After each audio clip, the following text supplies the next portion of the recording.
So guys, magluluto tayo ng broccoli with corn.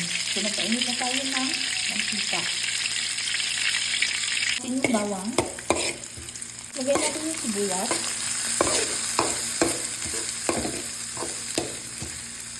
Nilagyan na natin siya ng oyster sauce, paminta at saka asin. Lagyan natin yung mais.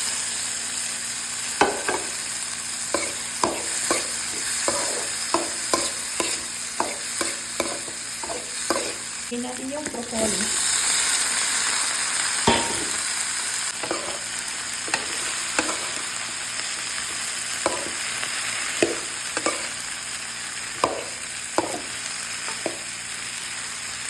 So, ito na guys yung ating broccoli with mais.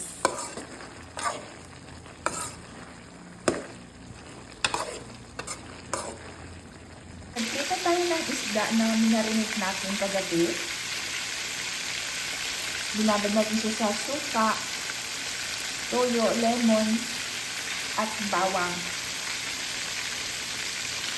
Ito na yung ating nilutong broccoli na may mais. So, luto na siya. Pwede na natin kainin. Ito yung ating pagkain today. So, thank you for watching. God bless. Kain tayo.